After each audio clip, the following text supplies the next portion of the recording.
falando ali Estourando Roxo. Hoje é quinta-feira, dia 14/3, e a gente está começando mais um bate-papo. Estou acertando a câmera aqui um pouquinho. Começando mais um bate-papo de mercado, comentário semanal de mercado, comigo no dia 14/3, já falei, né?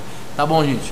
Vamos mudar aqui a tela, vamos tirar do meu rosto e vamos passar para a tela do Bull Broker, que é o sistema que eu uso, para ficar mais leve, né? Para poder ficar mais leve para quem assiste o programa. E a gente, quando foi umas 3 da tarde, eu chamei o TG e falei: TG, me ajuda aí que eu tô achando super sem notícia essa semana, tô achando fraco, não vi nada demais, vamos vasculhar, vamos ver o que tem de bom aí pra gente contar pra turma.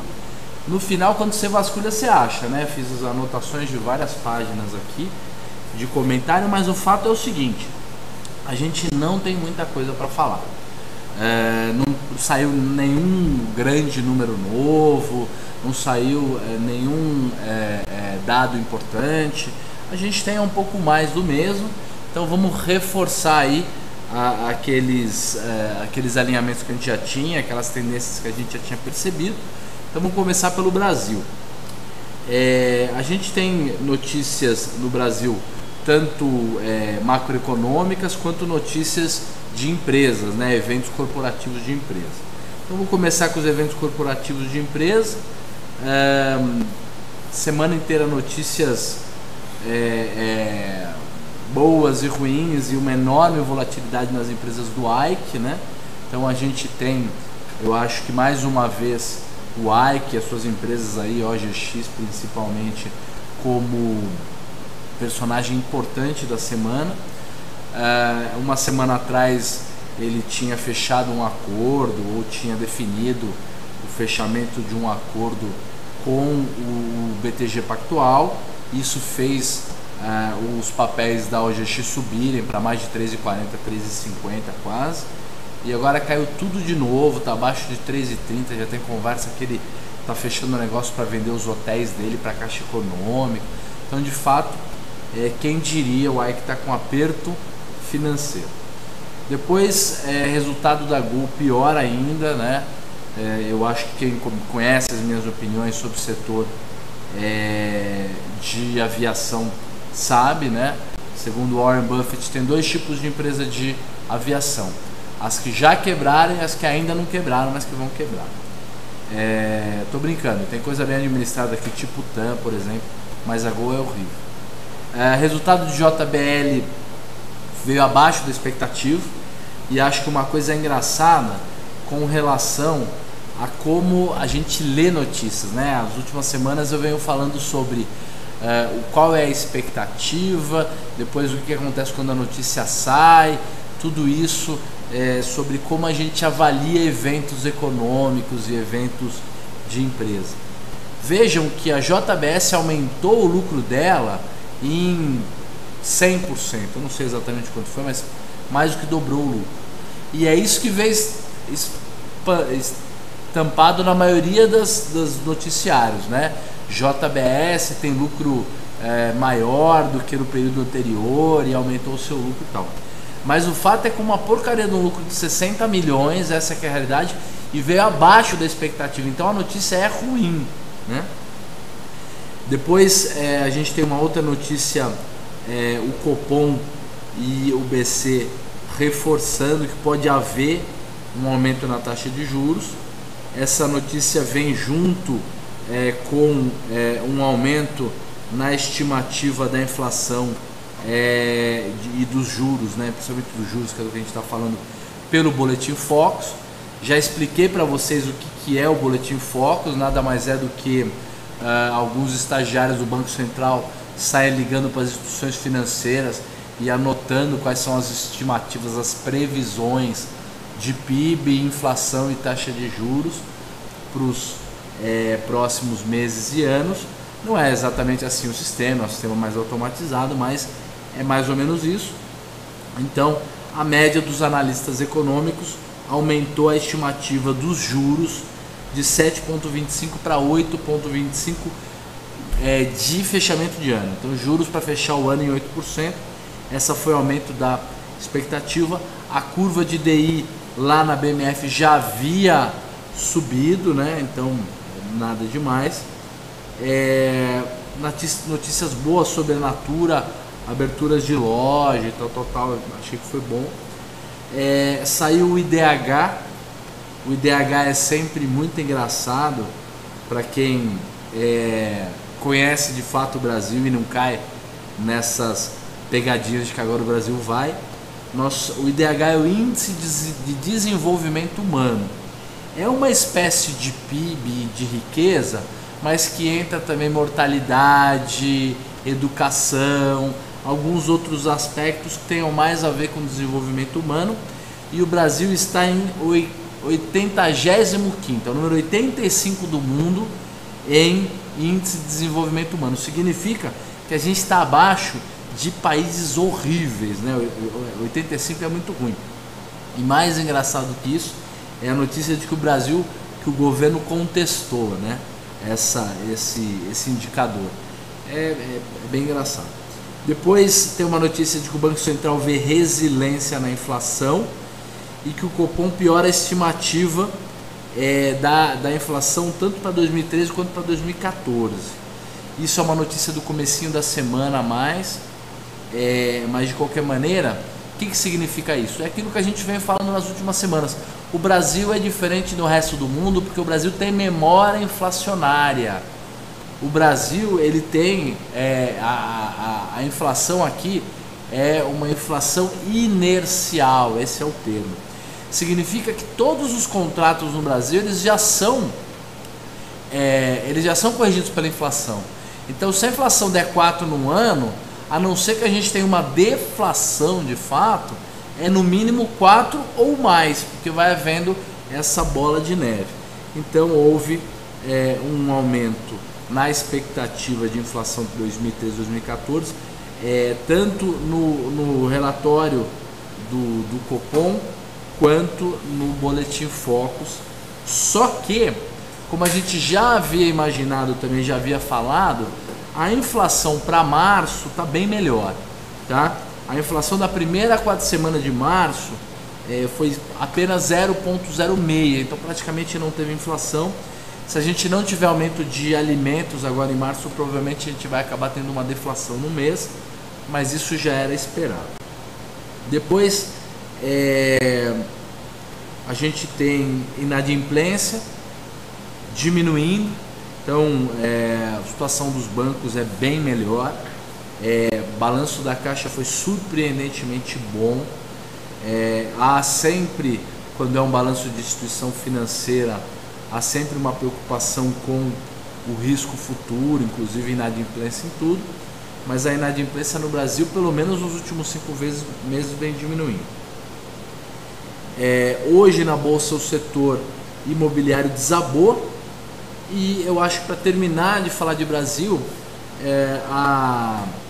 o artigo e a notícia e a metáfora da semana é a metáfora do mercado financeiro sendo como um cão medroso, né? Então o mercado, os investidores são que nem um cão medroso, né? Você precisa tratar ele bem, dar comida, se aproximar dele, fazer carinho, porque se você assusta ou bate, o dinheiro vai embora, né? Foi o que aconteceu com o Brasil. Para vocês terem uma ideia, a gente costumava ter, em média, entre 20 a 30 mil contratos em aberto para estrangeiros. Então os estrangeiros tinham posições compradas ou vendidas em bolsa entre 20 a 30 mil contratos futuros, sendo que ele anda vendido aí desde o final do ano passado, setembro, outubro, acho que desde agosto do ano passado. O fato, gente, é que a posição em aberta dos estrangeiros no índice Bovespa é vendido em 130 mil contratos. Então os gringos estão vendidos em índice Bovespa em 130 mil contratos. É óbvio que isso pode ser também hedge, eles podem estar comprados em alguma coisa lá fora e vendido aqui, mas acho que a grande maioria de fato é venda short, descoberta de Brasil mesmo.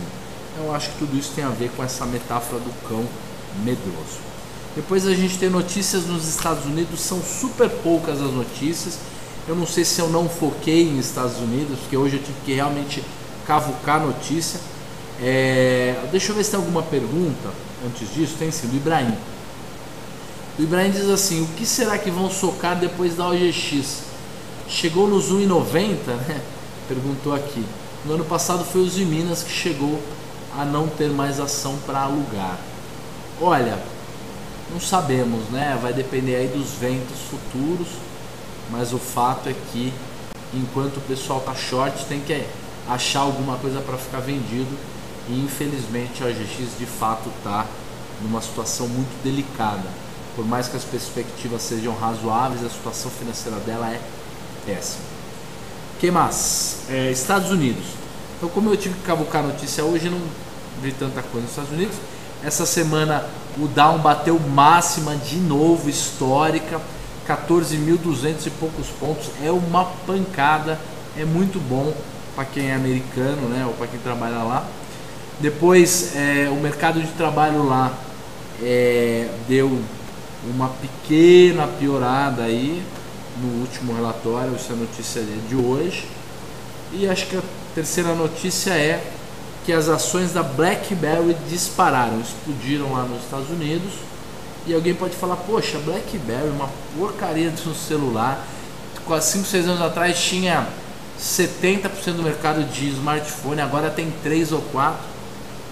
Mas na verdade é aquela questão: a BlackBerry veio caindo muito nos últimos anos e agora tem duas notícias sobre ela que podem ou não acontecerem, serem verdadeiras, e além disso podem ou não depois de fato se mostrar uma boa notícia, e tem que ver o tamanho e a consequência. A primeira notícia é que ela pode ser vendida, então alguém teoricamente poderia comprar uma negociação aí pela BlackBerry. Provavelmente, como a tecnologia dela é uma porcaria, provavelmente a pessoa está pensando, quem está negociando está pensando na marca, então isso é bom.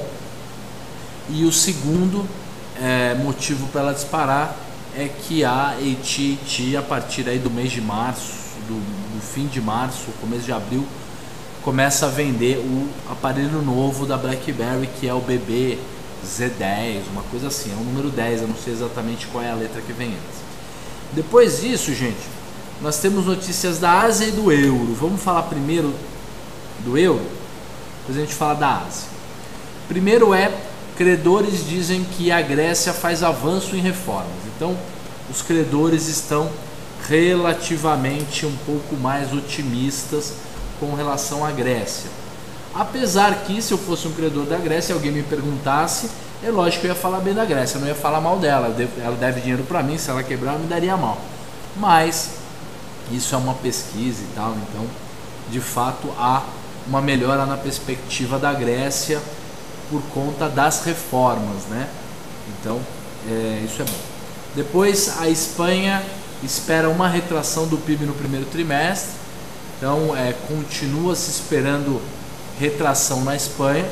A Espanha, para bater no fundo do poço, como foi o caso da Grécia, talvez leve um pouco mais de tempo, até porque a economia dela é maior e mais complexa, então a gente ainda vai ter que esperar o que vai acontecer com a Espanha. Depois a gente tem a notícia do PIB da Itália, que caiu 0,9 no quarto trimestre. A gente já tem notícias ruins da Itália há pelo menos 2 semanas. O governo lá ainda, como eles estão tendo que fazer um governo de coalizão e escolher primeiro-ministro e tudo mais, está bem complicado, mas esse pessimismo já tinha acontecido na semana passada. Mas além disso, outra notícia da Itália é que o fato é que eles não querem nem saber de referendo ou plebiscito para a saída da Itália do euro. Os italianos querem de qualquer maneira continuar no euro. Se eu fosse eles, talvez também quisessem. Depois, a produção industrial do bloco todo, do eurobloco, caiu 0,4%, veio abaixo das expectativas, e essa diminuição, essa queda na produção industrial da zona do euro não está concentrada nos países que são foco da crise. As principais retrações na produção industrial da Europa foi a Alemanha e França. Isso não significa muita coisa também, até porque as expectativas europeias vinham melhorando, é normal que a gente tenha uma semana de notícias um pouco piores. Depois da Ásia, eu acho que assim, o grande player da Ásia que a gente tem que ficar de olho agora é o Japão. O Japão, depois de quase 20 anos de crise, começou em 1990, não, em 2000, desculpa, depois de quase 13 anos de crise, deflação, armadilha do crescimento, que é um termo específico lá, econômico. O que está acontecendo no Japão agora é que eles têm um novo primeiro-ministro que já está lá por alguns meses e que está totalmente disposto a incentivar a economia japonesa, inclusive comprando ativos e ingerindo dinheiro na economia. O novo presidente do Banco Central, que a gente já havia falado na semana passada, foi aprovado. Se não tomou posse, já está tomando. E o estímulo à economia está fazendo com que a confiança dos consumidores lá tenha a maior alta desde 2007. Então, desde antes da crise. É uma coisa boa. E a gente tem notícia também sobre China e Coreia. Na Coreia, aquela bagunça lá com a Coreia do Norte. Eu, pessoalmente, não vejo a hora de qualquer dia irem lá, invadir aquele lá, derrubar aquele muro para pegar aquele monte de norte-coreano e colocar de novo no mercado da educação para esse pessoal. Acho que isso poderia gerar um incentivo adicional para a economia asiática como um todo e principalmente para a Coreia do Sul, mas é briga política, eu nem vou tratar desse assunto. E China, a gente teve agora em fevereiro a maior inflação nos últimos 10 meses, maior aumento de inflação nos últimos 10 meses, e a inflação anualizada subiu de 3% ao ano para 3,20%, não é um número muito bom. De qualquer modo, eles estão também fazendo algumas alterações na maneira como é conduzida a política macroeconômica e a política de juros, tudo isso lá na China, mas a ideia é manter a segurança, mas eles estão aumentando a flexibilidade em alguns cálculos, algumas coisas. É interessante, inclusive para aumentar a transparência. Como a gente sabe, os números que vêm da China são super opacos, né? Então não tem nenhuma transparência, é muito ruim. E houve uma queda na bolsa da China essa semana, uma queda de mais de 1%. E aí o principal setor que caiu e a preocupação ainda é o setor imobiliário. Então era mais ou menos isso que a gente tinha para falar. Eu acho que a gente continua na mesma direção, que é Estados Unidos melhorando, Europa com perspectiva melhor, a Ásia continua bem, acho que não temos grandes preocupações com China, e o Brasil nessa situação de que chegou no pleno emprego, e pleno emprego não significa todo mundo empregado. Pleno emprego significa que todos os recursos da economia já estão alocados. Então, infelizmente, a gente tem muita lição de casa para fazer, mas do mesmo jeito que a gente já foi moda, consegue voltar a ser. O governo está bem mais preocupado com isso, ele está realmente de ressaca do PIBinho, né?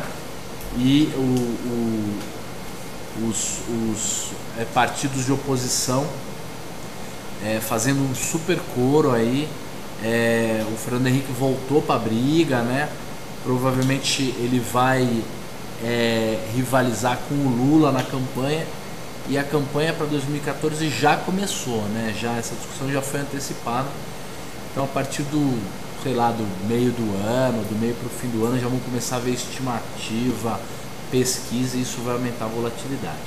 De qualquer maneira, se o mundo subir, a gente vai junto, e vamos ver que hora que a gente vai conseguir fazer a nossa lição de casa. Gente, era mais ou menos isso que a gente tinha para falar sobre o comentário econômico da semana. Daqui 5 minutinhos temos o nosso bate-papo de opções avançado, então até daqui a pouco. Obrigado e até daqui a pouco.